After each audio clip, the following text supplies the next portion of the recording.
Mo, what's up? Good morning. Good morning. It's the morning show. I am Gene. Right next to me is Mo. As we work together to, looks like, make sure Roku's connected. We're having trouble connecting Roku. Uh-oh. Hopefully that gets rolling. But I'm Gene. That is Mo. We are here for the morning show. We're getting ready to rock and roll, bring you into your sports week. I'm filling in today. We're working on a full-time live host for Monday to partner with Mo Monday and Tuesday, but we're still bringing you sports every day on Wire to Wire Network. Mo, how are you feeling this morning? I'm doing great, coming off of an entertaining sports weekend, so I'm ready to get into it. It was not entertaining sports weekend. I disagree with you vehemently. Really? And the reason I disagree with you vehemently is because my team in the NBA is absolute garbage, and it makes me sick to my stomach. To lose 2 out of your last 3 games to the Brooklyn Nets, a team that I almost think is just purposely trying to lose, and for you to lose at Brooklyn and then lose at home to Brooklyn, have your star player benched, have your team booed off the court, and then on Saturday night or Friday night have a "Let's Go Celtics" chant happening in your building. Yeah, I was not thrilled about this weekend of sports. I think the Sixers are in disarray. So I understand your point of view. What I don't understand is the way Daryl Morey is thinking. Joel Embiid says he might need another surgery. Now the Sixers are saying, well, we're going to reevaluate how they're going to deal with his injury. Like, what reevaluate? You're either going to shut him down and give him some sort of treatment, or you're going to shut him down and he's going to get the surgery way ahead of time and get it out the way, which, by the way, would probably improve your draft choices of keeping your pick. I'm not suggesting tank, but at some point you're probably going to shut Paul George down, who's apparently getting cortisone shots before games. I would give up Joel Embiid and Paul George and our next 5-year first-round draft picks if you can give me Cooper Flagg. I would take Cooper Flagg and Tyrese Maxey and build my organization around it. Look, as a basketball fan, since we don't have any good picks, I would love that for the Sixers. I would love that for the NBA. That combo, like, I think you can build around Tyrese Maxey from the jump. But if you can add a Cooper Flagg, there's your 2 franchise players right there for the next decade. Couldn't agree with you more. Easily, and in no time, I give it a year or 2 when you don't outright own the East. So yeah, I'm for that as an NBA fan. What I don't understand is the hesitation to pull the trigger on a Joel Embiid trade. He's getting ready to be 30, but his body's probably closer to an older 40. And he's not going to age well. Like, if he gets healthy before training camp next year, he'll get hurt again. He will. It's the Joel Embiid thing. It's what he does. Daryl Morey should value the future more than what's going on right now. Like, that whole thing with trust the process and all that was entertaining to a point, but the entertainment part of that has gone away. Embiid is not going to be the guy that takes the Sixers to the NBA Finals. He's not. He will not be that guy. He's going to be known as an incredibly talented guy when it's all said and done, but he's not going to be known as a guy that can lead them to the next level. It's just not going to happen. And Paul George, he looks older than Joel Embiid. They invested over $200 million in a shot Paul George. I watched the game last night. If Paul George does a very fundamental thing, block out Nicholas Claxton, they won't lose that game. He basically does an alligator arm for the ball, and Claxton just puts in the work and goes over the top and puts in the game-winning shot. Like, it's one thing if you're older and you're not playing your best ball, but if you're not playing your best ball and you're not even competing, you shouldn't even be playing. Oh, don't get me started. You do not listen, I'll tell you right now, it makes me absolutely sick to my stomach. Like, absolutely sick to my stomach watching the 76ers play basketball right now. It's one of those things that, like, when you care so much, right? Like, I suffered through the process. I was one of the fans that stuck through, that watched Royal Ivy, that watched like, literally I can go through these old school process lineups. And I watched them be terrible. Right. I watched Michael Carter Williams win rookie of the year and then get traded. I watched Nerlens Noel's rookie year. I watched them try to draft around Jahlil Okafor. Like, I've watched that Philadelphia 76ers team fail for years. And when you had Embiid and Simmons and Fultz, those 3 first-round draft picks, like, the thought around the city was, let's go. It's right. It's go time. And all 3 of them have turned out to be disappointments. Now, Joel, less of a disappointment than Ben and Markel, but yeah, I'm sick to my stomach. So it's not easy to build a franchise. Let's put that out there. And he did hit on Joel Embiid. And up until the breakdown versus Atlanta in the playoffs, if you told me I was going to give you a 6'10" elite wing defender that can give me 16 points, 8 rebounds, and 8 assists every night, like if Ben Simmons can give you that for 10 years, even though you would want more, that's more than enough. And he just completely evaporated mentally after that series. Gone. Not even remotely near the same player. And it's such a bizarre thing to happen, and it happens so fast to such a young man. I've never seen anything like that. So it is difficult. All I'm saying is, to Daryl Morey, though, you have an opportunity, because I do believe Joel Embiid, when he's healthy, still has great value. There are still franchises out there that will give you great value in return for him, because everybody always thinks, oh, we can fix him, or they always think that. There's always somebody out there to be had. I'm just wondering why Daryl Morey won't pull the trigger on such a deal. I don't know either, and I think he needs to go too. So if we're being completely honest, I think he needs to go also. So and nothing against Daryl Morey. Like, I know that he's not a terrible GM in basketball, but yeah, he needs to go also. I'm done with him, you know? Like I told you before, I watched this 76ers team through the dog years of the process. And when you see that roster and you see how bad they were, 18-64, like, I was there when they won their the game on the 25th 5-game losing streak. I was there for that, bro. I watched that game, the game they won versus the Detroit Pistons. Like, I could give you names on that 76ers team, you'd be like, holy crap.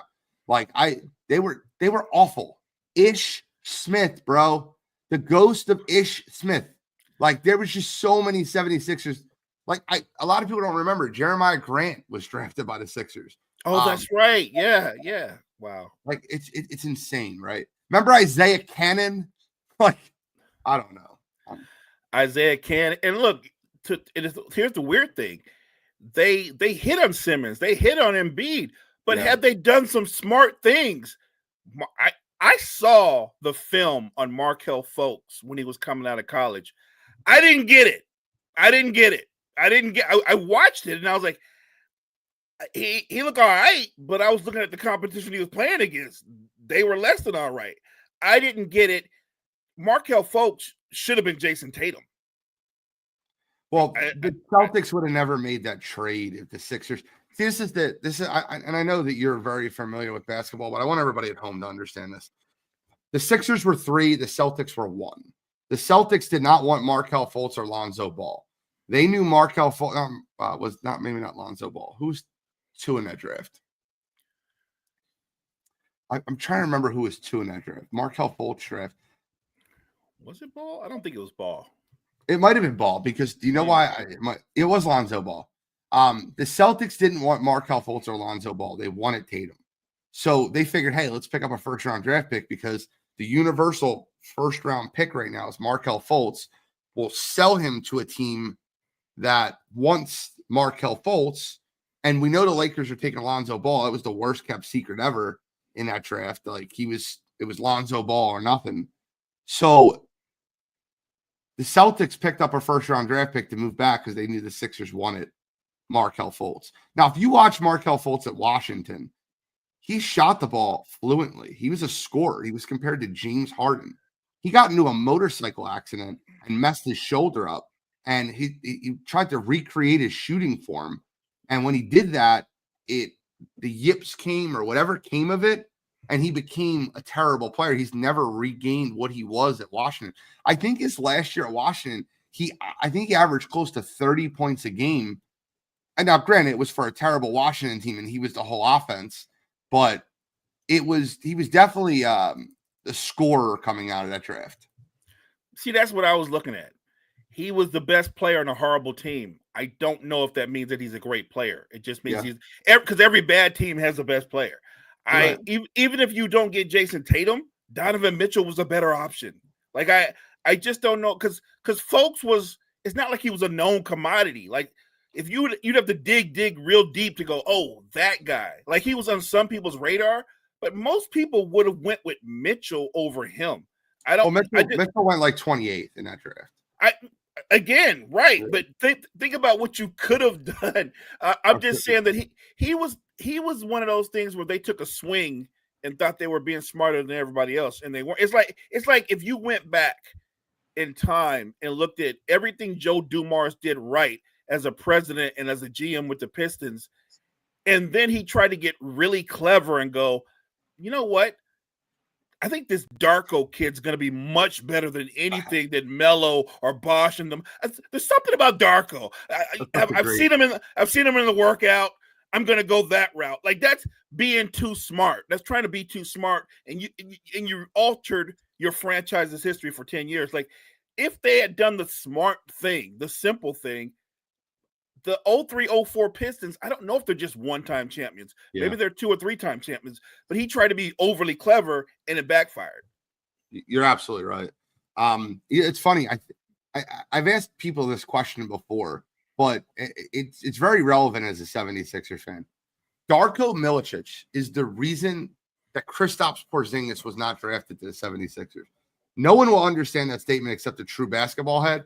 But Kristaps Porzingis was constantly compared to what happened in Darko. It was a great overseas player that no one really knew about, and they were worried about if he would be good in the States. And his constant comp was what Darko Milicic was. The 76ers loved – I'll never forget that Sam Hinkie was like – this was the beginning of the end of Sam Hinkie. Hinkie wanted Porzingis, and the 76ers front office wanted Jahlil Okafor. And they basically fired Hinkie because they thought he was drafting Porzingis to stash him overseas like they did with Dario Saric. Seriously, like they fired him so they could draft Jahlil Okafor over Kristaps Porzingis. I want you to think about that for a minute. They fired the GM. And listen, I'm not saying Sam Hinkie was the end-all be-all. Sam Hinkie was all about Sam Hinkie set this franchise. Mo, I mean this when I say this. If you took over the 76ers, the moment Sam Hinkie got fired, it is physically, literally, mentally, spiritually, emotionally impossible for you to do worse than what Brian Colangelo did, and then Elton Brand did. I'll never forget those off seasons. I will never forget them. Like, you think about the draft in which Jahlil Okafor went to the 76ers. Kristaps Porzingis was the next pick. The next year, I believe was that the Ben Simmons draft? Hold on, I actually want to give you the full context of what these guys did. 2015 draft was Jahlil Okafor. So the 2016 NBA draft, the 76ers, Markelle Fultz. Yep. 2016 NBA draft, Markelle Fultz was taken number 1. And then after that, the 76ers then signed traded assets for. No, that was Ben Simmons. 2016 was Ben Simmons. No, Fultz was 17. You're right. So they went number 1 overall pick. They took Ben Simmons over Brandon Ingram, Jaylen Brown, Dragan Bender, who I knew was a bust the moment that was drafted. Chris Dunn, Buddy Hield, Jamal Murray. That was the top 7. And then 2017, they went out and got Markelle Fultz. So you had back-to-back number 1 picks. NBA draft. I just want to see the 2017. There it is. The Barclays. Markelle Fultz, Lonzo Ball, Jason Tatum. You know what my guy was in that draft? You know who I wanted in that draft more than anybody? You can laugh at me all you want. I've been right about a lot of people, but the one person I was absolutely wrong about was Jason Tatum. I claimed that I thought he was going to be a bust, and I said I don't want any parts of Jason Tatum. That was obviously wrong. You know, I wanted in that draft, Mo. My favorite player in that draft, Kansas kid, Josh Jackson. I thought he was going to be it. I remember watching Josh Jackson in college, and maybe you saw what I saw. I thought he could play lockdown defense, freakish athlete. I thought he was going to be Scottie Pippen reborn. I thought he was that kind of player. I'm not gonna lie, you get it wrong sometimes. I thought Josh Jackson was going to be a star. I did. I just, that was one of those where I was like, it's a no-brainer. This kid's going to come in. He's got everything you need skill set wise to excel at the next level. And I got that completely wrong. He can defend the 1 through 4. He can create his own shot. He's got a nice mid-range. He can get to the lane. He had the length to be able to drive to the lane. You know, some of the 76ers did. And if you remember, Joel Embiid was drafted out of Kansas, but he didn't play much there, right? He had the injuries and he didn't play much in college. He was drafted out of, that's why he fell to 3. That's why Wiggins and Jabari Parker went ahead of him in that draft, is because he didn't play much. They were worried about his size and his injuries. But what the 76ers did is they drafted a bunch of good players like Markelle Fultz, Ben Simmons, that went to bad colleges, that went to losing organizations, that never had winning in their DNA. And they put them all together. And they were like, Markelle Fultz, you were on a 15-30 team out of Washington. LSU's Ben Simmons, you were on a 16-25 team at LSU. And I remember when LSU was like, they didn't make the tournament and they lost in the SEC tournament and they were going to go to the NIT, and Ben Simmons is like, yeah, I'm not playing in that. I'm just going to prepare for the draft. I want nothing to do with you guys. And like his teammates were like, he's a terrible person. Like the way the offense just featured him. There was somebody, I remember there was a coach on the staff at LSU that was like friends of his family from Australia. And like, they basically designed the whole year as a showcase to what Ben Simmons could do when they had him at LSU.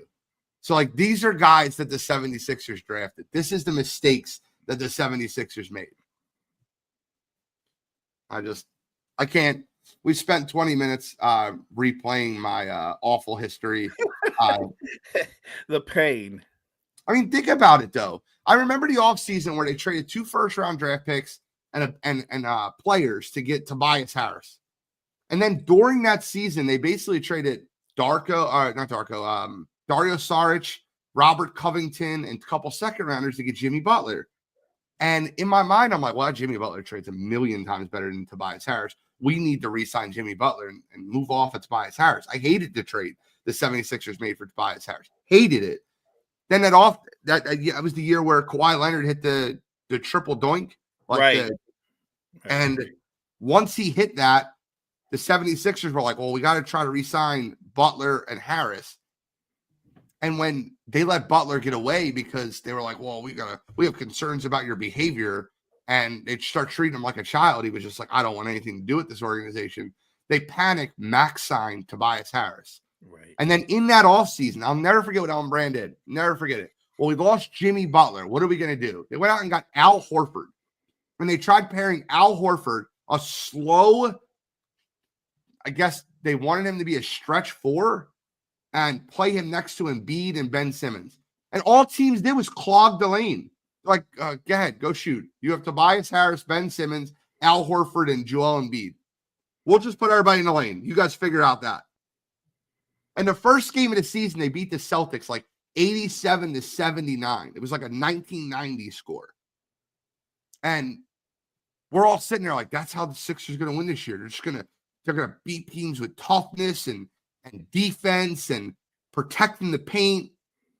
And then the NBA just adjusted. They were like, well, you guys can't shoot, so we're just going to put everybody in the paint and make sure you guys can't get buckets in the paint. And it just, like, that was the year they had Marco Bellinelli coming off the bench, and they were trying to get him. Like, it was embarrassing. The Celtics absolutely embarrassed them in that playoffs, where they basically every time down, no matter who Marco Bellinelli was sticking, they would just ISO him. It'd be Marcus Smart on Marco Bellinelli, Jaylen Brown on Marco Bellinelli, Jason Tatum on Marco Bellinelli. They literally just ISO'd him the entire. We're just going to play one-on-one versus your worst defender. This guy's a traffic cone, and we're going to drive by him all day. It was embarrassing. They hunted him. Yeah, no doubt. Look, I get it. Like I said, it is frustrating. I've been through that frustration before. We all have at some point as a fan. It's funny because I'm always having an argument with people about how the NBA has been and always will be a top-heavy league. It always has been.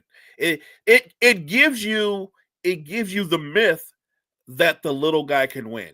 And every once in a blue moon, it happens. A small market team might, but that's rare.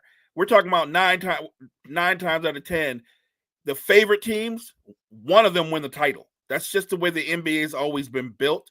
That's never going to change. So I don't want to be the guy of bearing a bad news to Sacramento Kings fans. You're probably not going to win a title anytime soon.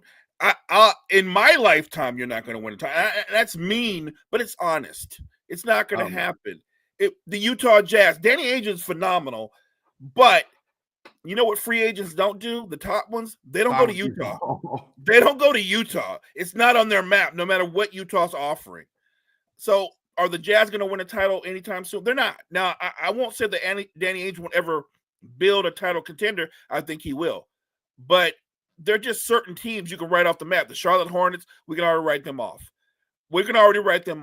I think LaMelo's incredibly talented. He's exciting. He's entertaining. All those things, and it won't matter. They're not going to. Never mind win a title.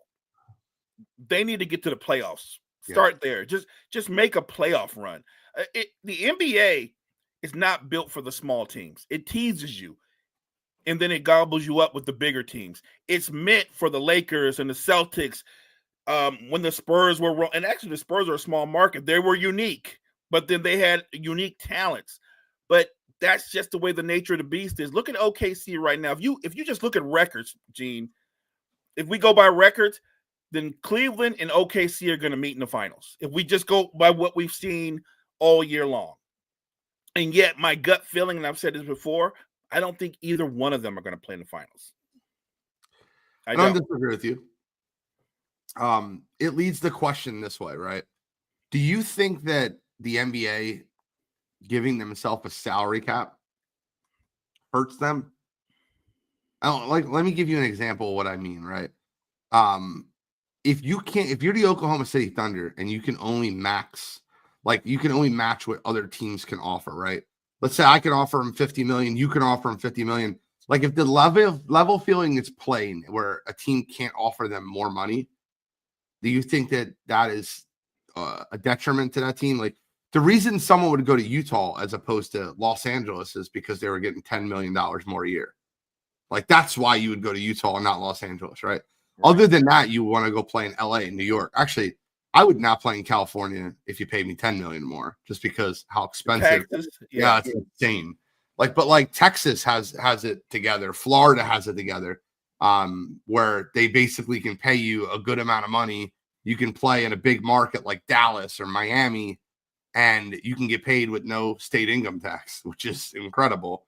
I just don't feel like it's a level playing field, right? You already have a destination like Los Angeles, which is a way better destination, or like Dallas or like Miami, or, some of these top tier destinations. Like, bro, I give Sam Presti all the credit in the world because Oklahoma City is not a destination. That's like, they're a step above Utah. Like they are. They're a step above you. If you were like, hey, where do you want to go? Like, we're going to travel on a plane somewhere.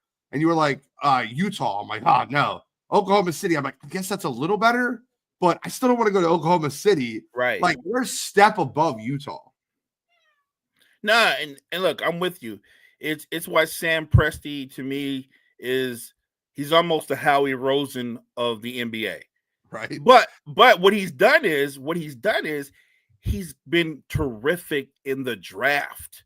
It's different. Howie has been terrific in the draft, but he's also made incredible trades that benefited the Eagles. Sam Presti doesn't really make a lot of trades unless he has to. Usually he's great in the draft. The Thunder have been fortunate because of the guys they've drafted. The one trade that really paid off for them recently, obviously, is when they were able to move Paul George and get the rights to SGA. Nobody knew. I thought SGA had talent, but I'm not going to lie and say I thought he would become what he's become. Yeah. You're right. Right. And then they draft Jalen Williams. They hit on that. If Chet can stay healthy, that's going to be another great draft pick. Like, they make smart free agent moves. Bringing in Hartenstein because they need some size and some toughness, a perfect move.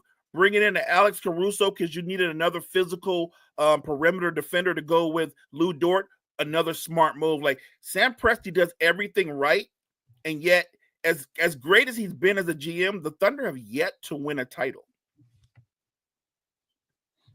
You're absolutely right. And speaking of great GMs, I kind of want to use that to transition, because I've been saying something and everyone was telling me I was wearing green goggles, and everyone was telling me that I'm just, I'm just speaking like BS or being just an Eagles fan. And I kind of wanted to share something with you.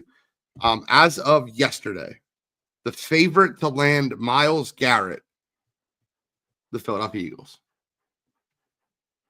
Like, I said this 2 weeks ago. I said, you guys are going to hate us even more because the Eagles are going to go out and get Myles Garrett because they have the money to do it with the salary cap going up $25 million. The players that are in position to move, like Josh Sweat, his contract's up. A team's going to overpay him. Milton Williams, his contract's up. A team's going to overpay him. Myles Garrett has 2 years left on his deal. Oh, wait, you don't have to pay Jalen Carter for another 2 years? Got it.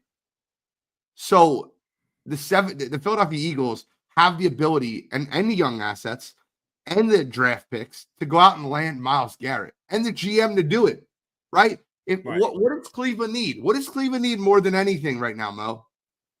They need a position. They need a quarterback. Yeah, the Philadelphia Eagles have Tanner McKee, which teams are lauding over to see if he could be their starter. And you could essentially give Cleveland a first-round draft pick, a second and third next year, Tanner McKee for Myles Garrett, and no team can match that. Like, is a team going to give 2 first-round draft picks up for a 2-year, I don't want to say 2-year rental, but 2 years of Myles Garrett? Like, yeah. That's what they're going to have to do to beat what the Philadelphia Eagles are offering. We have the assets. We have the money. I really feel like Myles Garrett is a Philadelphia Eagle soon. I think people sleep on what you just said about Tanner McKee too, because that is the key piece to that deal to me, because he is a young quarterback on a rookie deal, right? Like, you if you're Cleveland, you need that more than any franchise in the NFL, because you have a guy on your roster that you gave a ton of guaranteed money that is going to be your backup, more or less, or you're going to pay him to go away, one of the two. But yeah, look, I'm one of the guys, I'm never going to bet against Howie Roseman, because I don't know if the guy ever takes time off. I feel like Howie is working 24/7, 365 to get the best deal for his organization. I'm envious. I'm envious because my team has a GM that he's made some good moves and he's got lucky in some other good moves. I wouldn't call him a Howie Roseman. I would call him very lucky, and that's John Lynch. But look, Howie Roseman is tremendous. And if they pull this off, which is smart, by the way, the Eagles are in their title championship run, another one. And they could extend this run when you add somebody like Myles Garrett to an already dominant defense. That's so scary. And look, the only thing, and you know this, the only thing that could prevent the Eagles from being back in the conference championship game, obviously, is health. That's the only thing that can stop them. Health. Yeah. I'm interested to see how it lands out, because I think the Philadelphia Eagles end up cutting Darius Slay as a cap casualty, because they have so many young corners that they can play on the outside. Like, Keely Ringo is just waiting in the wings. Like, you're talking about a guy that's played good football that's been waiting 2 years for a starting spot. Isaiah Rodgers, who, by the way, said to the media that I am staying in Philadelphia. Like, I am going to figure out a way to stay here. They traded for me after he got suspended for gambling. They made sure he was paid. He was on a roster. His family was taken care of the whole year that he was suspended for gambling. When the Indianapolis Colts were getting rid of him, he has a loyalty to the organization. He's a good cornerback. You have, obviously, Cooper DeJean. You have Quinyon Mitchell. You have Keely Ringo. They have a surplus of corners, so they can afford to save even more salary cap by cutting Darius Slay. And once again, the Eagles' priorities this offseason are Mekhi Becton, Zach Bond, Myles Garrett. Like, that's it. And I think the Philadelphia Eagles can walk away from this offseason re-signing Zach Bond, re-signing Mekhi Becton, and signing and trading for Myles Garrett. And if you look at that front four, right? And one of the things that everyone misses when they talk about the Eagles is how much development Nolan Smith had on that team, how good he was the second half of the season. This is a first-round draft pick that finally developed into where he was. Nick Sirianni basically said, he was like, listen, this guy right here is my favorite player on the team because he plays so much above his weight. He plays with such violence. He took out the Packers' offensive guard, their best offensive lineman, just basically running through, bull rushing him, just separated his shoulder. Like it's a wild thing to think of. You have Nolan Smith, you have Jalen Carter, and if you add Myles Garrett, who are you going to double? And I know Nolan Smith's not going to be the guy you double, but he could set a record in sacks, putting him one-on-one on the outside versus the right tackle. You got Myles Garrett on one side. You have Jalen Carter in the middle. What are you going to do, right? Like, what are you going to do to stop that front four? That's insane because most time when you scheme for the Eagles, you immediately concede that you have to double Jalen Carter. Yeah. You almost immediately concede, okay, so we're doubling Carter. But if you double Carter and Myles Garrett gets to work one-on-one, that's just the idea of that alone, that's insane. Like, but Jalen Carter was so powerful. I mean, he's got speed to go with that strength, but he's very similar to me. I wouldn't say Reggie White because he's quicker than Reggie White, but he's got that kind of power where he can just bull rush through people. If you don't double him, he will collapse your pocket by himself. This isn't an all Philadelphia show, so I'll do my best to not gloat here. But there's a coach for the Philadelphia Eagles. His name's Clint Hurt. And a lot of people don't know who that is. And that's okay if you don't. Like, you're not expected to know who Clint Hurt is. But if you ever Google Clint Hurt, I want you to Google his name. Look at a picture of him. The guy's an absolute monster. He is a guy that I would want coaching my defensive line. And he has done a great job of taking Jalen Carter's aggression. I'll tell you right now, you know what will stop Jalen Carter? He's going to, I can't say this on a live, especially on Roku, but he's going to unalive someone one day because he's just not there, right? And when you're building a defense, you want to have that psychopath, that absolute tough guy on your team. And Clint Hurt has been the guy that's basically been able to channel his inner psychopath by not allowing him to get too involved in these fights. Bro, there was a time on the sideline this year where I feared for Nick Sirianni's life. Jalen Carter made a really stupid penalty. Nick Sirianni let his emotions get the best of him. He walked over to start screaming at him. And you could see in Jalen Carter's eyes he was about to attack him. Clint Hurt came over and got in between him and goes, Nick, I need you to walk away. I need you to get away from this guy right now. Get away from him. And locked in with Jalen Carter. And then Jalen Carter goes, my bad, my bad. And what they surrounded him with is his leader on defense at Georgia in Nakobe Dean, who he has the utmost respect and follows. His teammate to the left and right of him for their national championship run in Jordan Davis and Nolan Smith are literally on both sides of him. All three of them understand how to channel him. They've given him a support system. It's like a guy coming out of prison and going into a home that's not around any crime, around people that will love him, in a community that wants the best for him, versus dropping somebody off at prison, they get out of prison, and you're like, here you go, you're in North Philadelphia, figure out a way to make it work. Like, that's never going to work, right? If you have to have a support system for anyone that's recovering, they've given that to him in Philadelphia. So that's my tangent They of set Jalen Carter. him up for success. Yeah, 100%. All right. Let's talk about quarterbacks. Shedeur Sanders decided he won't work out at the combine. That's not something that's new. I think a lot of top tier quarterbacks decide to not work out the combine. Caleb Williams didn't work out the combine. A lot of quarterbacks decide not to do that. I don't think Shedeur should work out the combine. The only thing that he can do now is damage his draft stock. I believe that.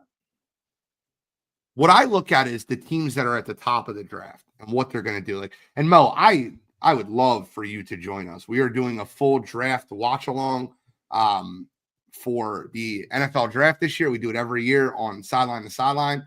And what is very interesting is what ends up happening, right? Whatever happens in that first round. Our reaction video to the Atlanta Falcons taking Michael Penix Jr. in the first round was hilarious. Like, it was just like, what? Like, are we serious right now? I think that it's really interesting to see a lot of these mock drafts and how teams are getting away from quarterbacks, right?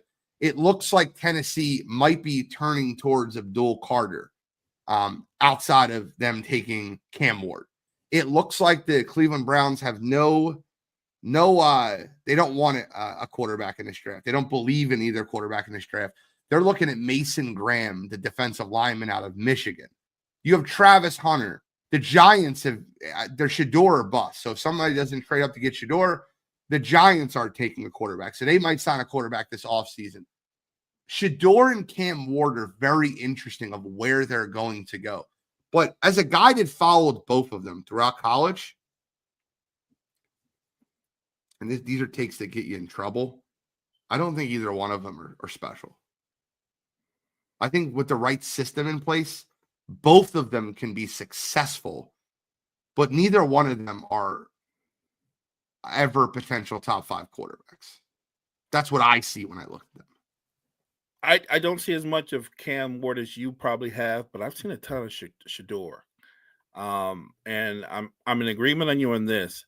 I think that if he goes to the right organization, with the right amount of talent around him, they can set him up for success. I think he's talented enough to run an offense and make a play or two when he needs to. I don't think we use this word. Maybe we overdo it. He's not an overcomer. He's not the guy that can just throw a franchise on his back and just. I don't think he's that guy. We were having a conversation about, is Shedeur going to be better than Geno? Is he going to be better than Teddy Bridgewater? I honestly, I hope he is, but it's not a lock. It's not a lock. No, I don't. I think he'll be better than Geno and Teddy. I do. But I think that when you look at Shedeur, you can understand why that comp is there. And I've never seen Shedeur with a good offensive line, so I could obviously be wrong. The offensive line in Colorado the last 2 years have been terrible. But like I look at him as a guy that can make really nice throws. I don't know if he can dissect the defense the way he needs to in the next level. I think he'll need a great positional coach, a great offensive coordinator to be able to lead him in the right direction. And then Cam Ward, he's had red flag after red flag after red flag.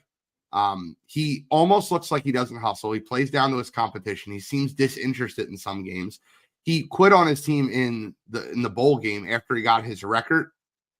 He didn't want to play, and then they were trying to get him to come back in the game to win the bowl game, and he was disinterested in that. I don't want to say it seems like Ben Simmons, like we were talking about Ben earlier, but like Cam Ward very much seems like a guy that's a me guy. And I don't know. It's just it's one of those things that like I look at these guys coming out and I see nothing special about either one of them. Cam Ward, he has the attributes.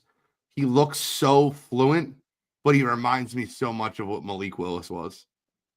Like he does. And I hate giving him that comp because Malik Willis has never, but Malik Willis looked decent this year for the Packers he did. So like I think the organization will matter. I think the team that drafts him and invests in him will matter. I told you last year Anthony Richardson was a bust. I told you 2 years ago when he got drafted, Anthony Richardson was a bust. I told you Will Levis was a bust. I remember that quarterback class, and people thought I was nuts when I had Spencer Rattler ahead of Will Levis and Anthony Richardson. They're like, how? Spencer Rattler might not get drafted. I'm like, I think Spencer Rattler is going to be a better quarterback than both of them. And people thought I was crazy. I think right now, if you made that comparison of Spencer Rattler, who can compete for the New Orleans job, Will Levis, and Anthony Richardson, I don't think that sounds crazy anymore, bro.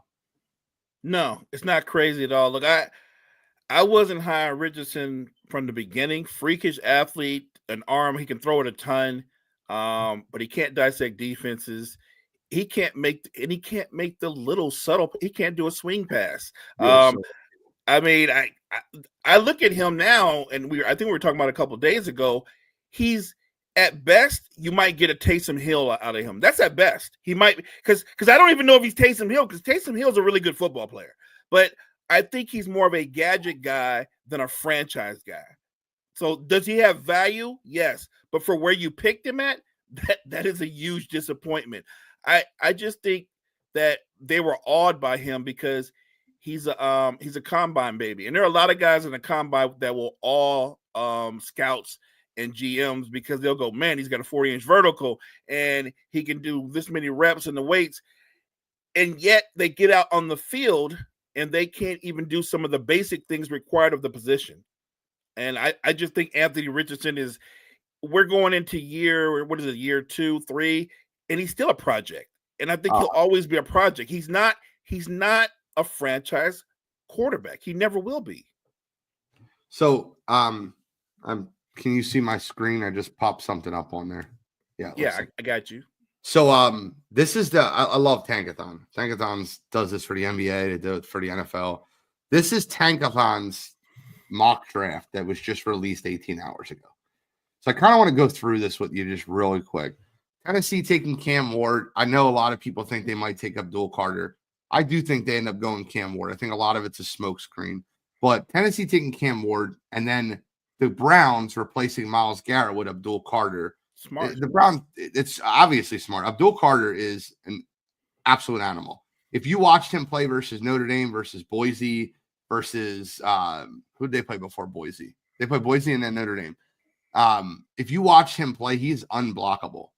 The Giants seem like they're Shador or bust, so that makes sense.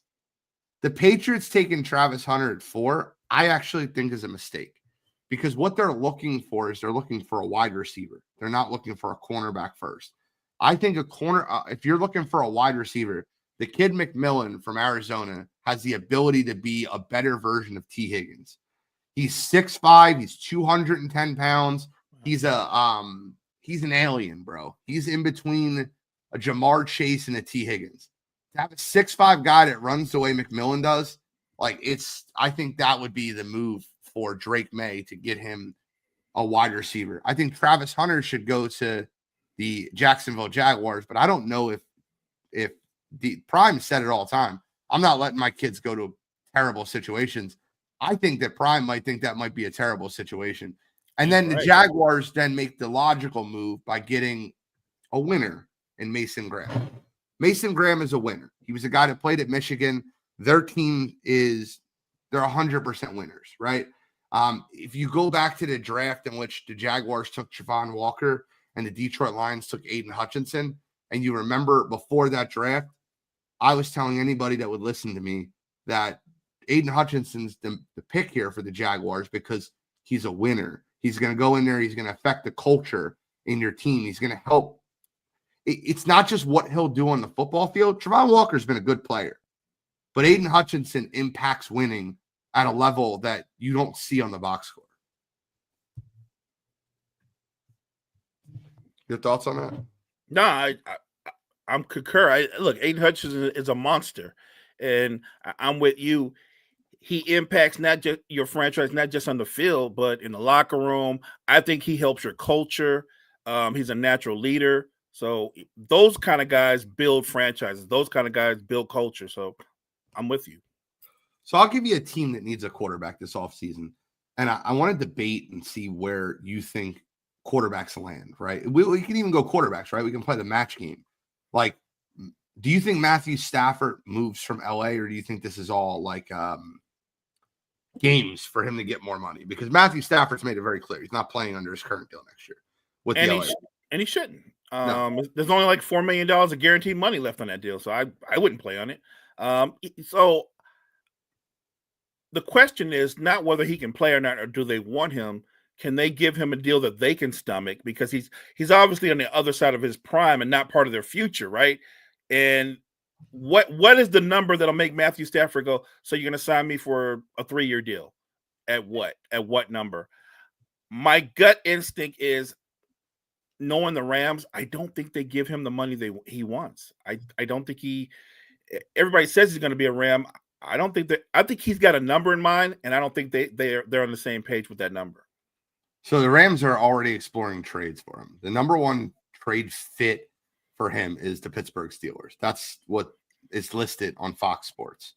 I think that would be another mistake for the Pittsburgh Steelers. Not saying that Matthew Stafford wouldn't be a good quarterback for them. I think that if you're Pittsburgh, we talked about this before, the Mike Tomlin situation, you need to either go all in and get him a brand new quarterback that he can develop around, or sign Justin Fields to a long-term deal to be able to develop around a 25-year-old quarterback. Where do you see Matthew Stafford playing week 1 of the 2025 NFL season? This quarterback carousel is all over the place. It's funny because there's a domino effect here, because most of the quarterbacks that everybody are looking at, they're 35 and over. All of them. Yep. The Jets just got rid of Aaron Rodgers. And a lot of people think Aaron Rodgers to go to the Steelers, and I think that's a horrendous move for Pittsburgh. You don't want that. But if you're going to go with an older quarterback, I think Stafford is a better option for the Steelers than Aaron Rodgers. Yeah. The question is, like you said, where does Justin Fields fit with the Pittsburgh Steelers? Do they value what he can do? Still 25, still incredible athlete, still learning the position, but showing you he could win. Do you go all in and give the keys to the car to him, which to me kind of makes sense, right? Stop trying to do a Band-Aid move and keep bringing in these guys that are on the side of their prime, and actually believe in the 25-year-old, trusting your defense and run game, and go that way. I would go that way, but that's me. My gut feeling is if Stafford is available, the Steelers are going to take Stafford. He's going to be playing for the Steelers. Okay. I think that Matthew Stafford remains on the Rams.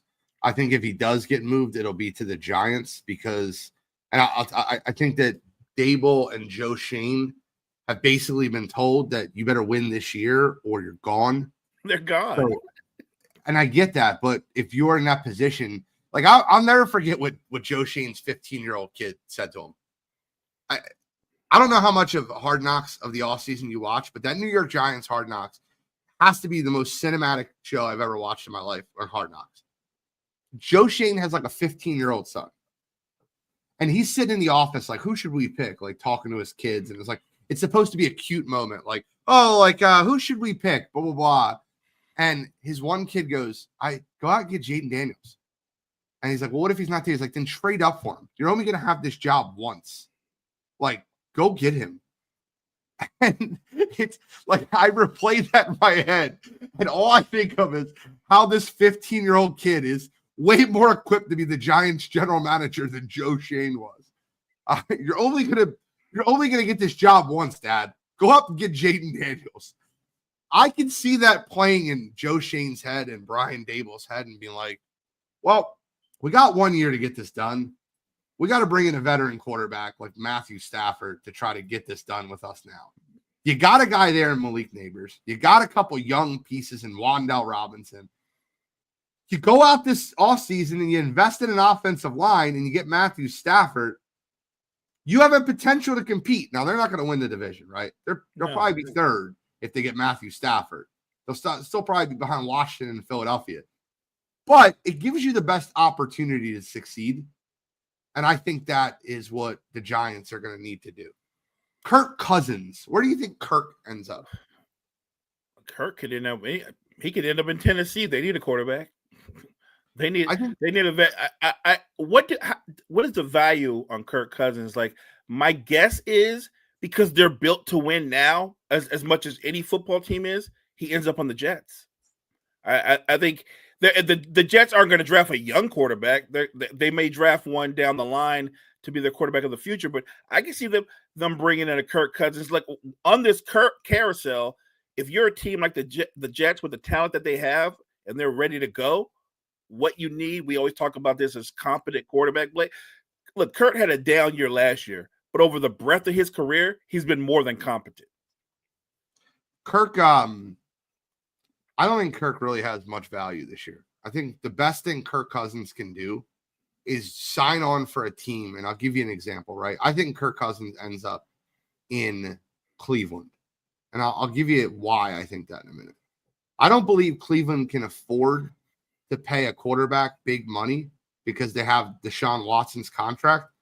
I also don't think they believe in any quarterbacks in this class, so they're not going to handcuff themselves to a team for 4 to 5 years. I think what Cleveland does is they move on from Deshaun Watson. They bring in Tanner McKee in a trade with Philadelphia and have him compete with Kirk Cousins for their starting quarterback spot. I think Kirk is the veteran that can be there, that could be a bridge guy. I'm not saying Kirk Cousins is now the new Ryan Fitzpatrick, but what Ryan Fitzpatrick was at the end of his career is what I think Kirk Cousins is now. I think Kirk ends up in Cleveland. Okay. Well, look, I think if the dominoes fall the way they should or where they're looking, if Philly is able to pull off the Myles Garrett trade, I guarantee you he ends up in Cleveland.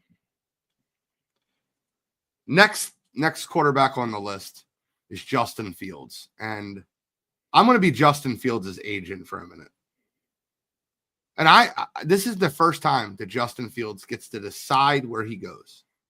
And I am testing free agency. I am not waiting for the Pittsburgh Steelers, who are non-committal to me all last year, who stuck with Russell Wilson, who, constant talks around town are, is Mike Tomlin, should they move on from Mike Tomlin? Mike Tomlin's one season below 500 away from being fired by the Pittsburgh Steelers.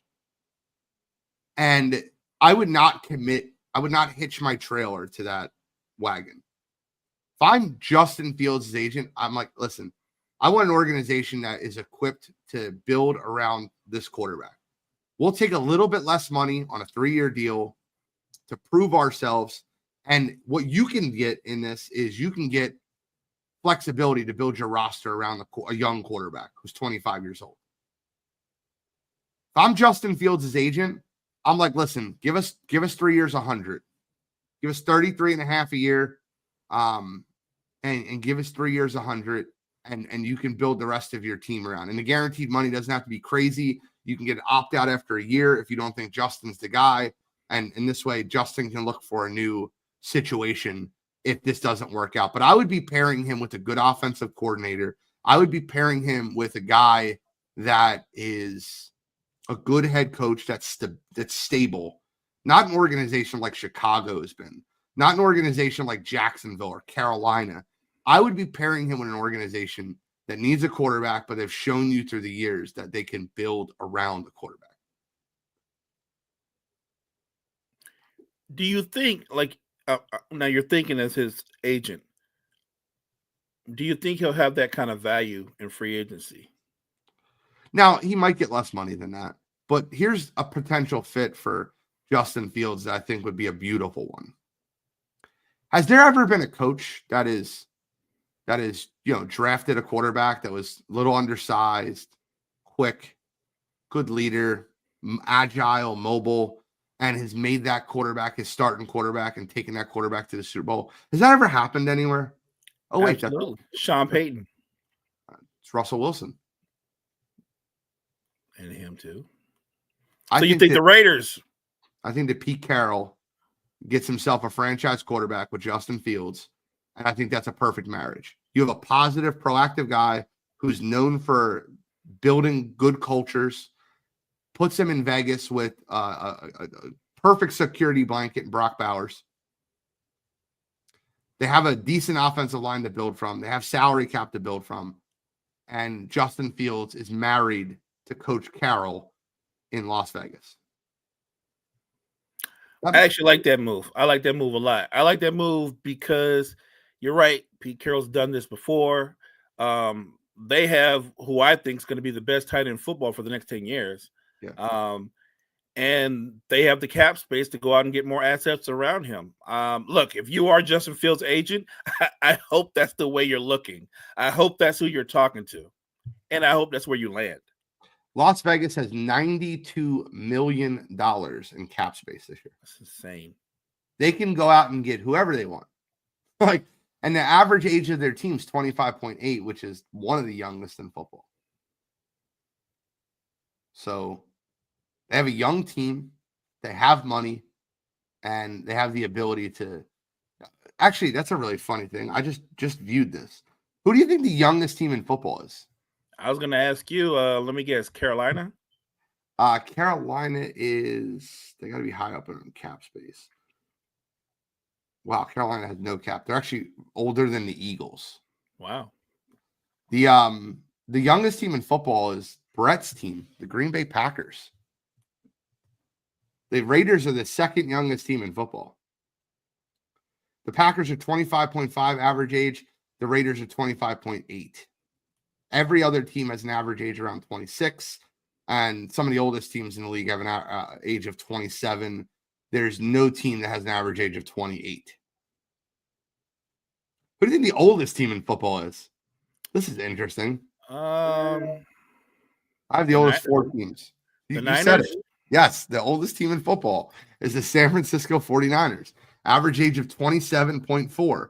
And this is where if I was a 49ers fan, I'd be a little worried.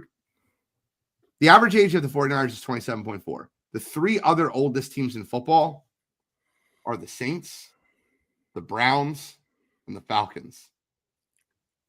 Yeah, that's not a good sign. It's not water I want to. That's not the water I want to be swimming in. All right. Mo, anything else that you want to ask before we wrap up? We're on the last couple minutes of the show, and we had a blast chopping it up. We could get into NBA a little bit real quick. I'll just say this: a lot of people are really excited about the Lakers situation having Luka. I'm gonna say what a lot of people aren't saying. They're auditioning for him. He's not auditioning for them. They're auditioning for him. This offseason, he's going to be extension eligible. They're going to offer him probably a 2-year deal so they can turn around a year later or offer him a $400 million deal. I don't think it's a lock that Luka wants to be a Laker because he never wanted to be traded. So I think what happens the rest of this season will determine where Luka's leaning. But this isn't one of those things where it's a lock that he wants to be a Laker. And they're going to offer him that money. And you'll know when the fire, when it's time to like sound the alarms, when he turns down that extension, we got a problem. And that's a very real possibility. And I know, look, the other night versus the Nuggets. Yep. And I told you there are going to be nights like that where everything goes right and they look terrific together. But there are going to be other nights where, do I take it? Do you take it? You're not hustling. You're not hustling. There are going to be those nights as well. And can you marry him not just to the franchise, but can you marry him to the community? Because I don't know if he's a big city guy. I get the distinct feeling that he's not. And that definitely matters. Like, I don't think Luka feels like he needed to be in LA to be a huge star. He was already a huge star. He would be a huge star wherever he went. So as a Laker fan or as a sports fan, I think that's something to watch. I think it's very interesting that they finally did what they've always, I guess, had issues doing, and that was absolutely smack around the Denver Nuggets. And the game was very close going into the fourth quarter. I think it was pretty sure it was like an 8-point game or a 9-point game going into the fourth, and the Lakers absolutely stepped on the throat. Where the Lakers are going to have problems, and I see it, and I see it, and I see it. They have no rim protection whatsoever. Agreed. None. And Jackson Hayes isn't it. I'm sorry. No, it isn't it. And you're right. Like, it didn't show its head versus the Nuggets, but to their credit, they did a phenomenal job putting one man in front of him and one man behind Joker. That was clever. JJ Redick's done a good job with being able to coach up these kids. it's very obvious that the Lakers are a well more.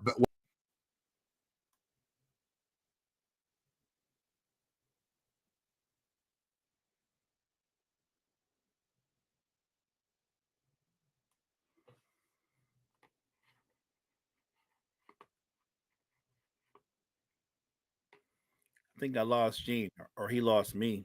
Yep. No, I got knocked out. We got to wrap up anyway. We're at the 10 o'clock spot. Mo, close us out. Thank you guys for joining us this morning. We appreciate you. Make sure you check out all the great content at Wire to Wire Network. Wire to Wire Network. Appreciate you guys. Appreciate y'all. We'll see y'all tomorrow morning.